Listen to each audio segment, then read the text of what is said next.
You can say, I'm not going to vote for Mamdani because of his economic view. That is quite fair. But to make it a point that he has to visit a foreign country, and if he doesn't, that is enough for disqualifying him, even from discussion. That is crazy. Why would a mayor need to visit a foreign country? Thank you. And why is it like, if you say like that a federal, that's different. But if you're saying to serve your people that voted for you, why are you being penalized? And it's offensive not to visit Israel. Why? New York's got enough problems. It's crazy, man. Yeah. It's crazy. I think like he's trying to serve his people, but he's being called anti-Semitic because he doesn't want to go to a foreign country. It's crazy, right? There's got to be other reasons they're saying he's anti-Semitic. Correct, Bassem, or no? What? Is there other reasons they say he's anti-Semitic? It can't just be. I mean, you tell me. I don't know. I don't know either. Yeah. I haven't because it is the easiest thing is anti-Semitic. He is terrorist. He hates the Jews, and that's a conversation stopper. You know when you guys all about free speech, right? Imagine every time you try to tell a joke, that's racist. All right? Oh my God, that's so offensive. It's like, why? Why did I say? And nobody will explain to you why is it racist. And nobody will explain to you why it's stupid. It's just like, and it's a way to intimidate people.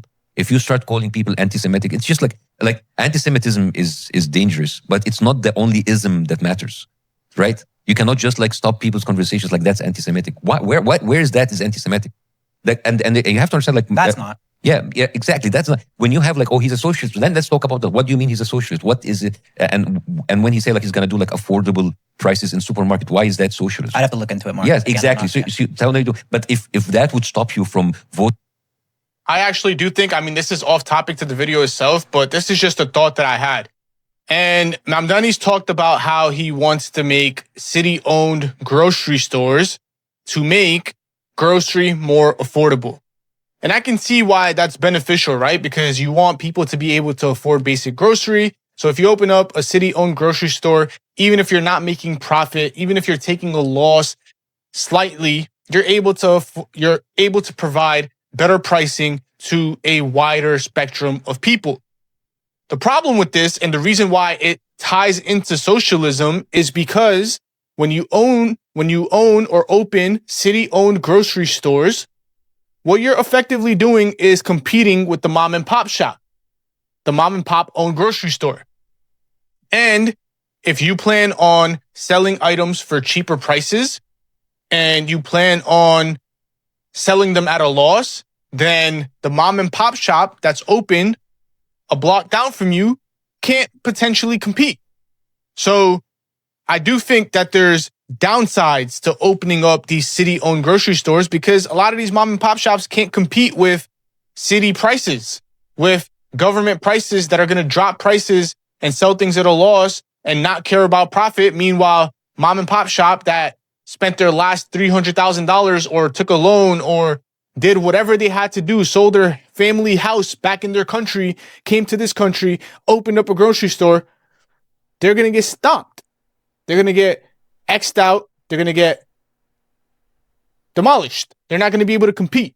So some of his policies I do disagree with. And that's why I said being Muslim has nothing to do with voting for somebody who's Muslim or choosing somebody who's Muslim. You should be looking at their policies. You should be looking at if they're actually going to bring benefit to the people.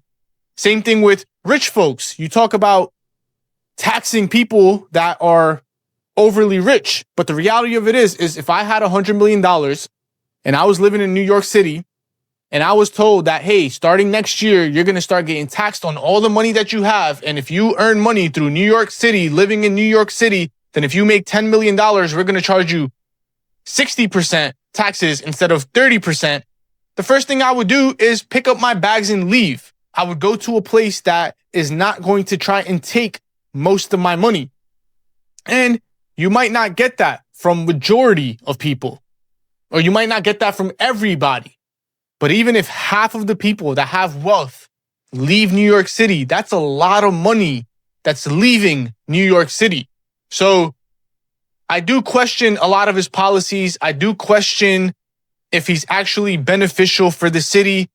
I am somebody who was born and raised in New York, and I've seen New York go from a dumpster and a drug town to a place that's thriving and happy, and then go back to Gotham City. And where it's at right now, I would say arguably in my lifetime, it is the worst that it's ever been.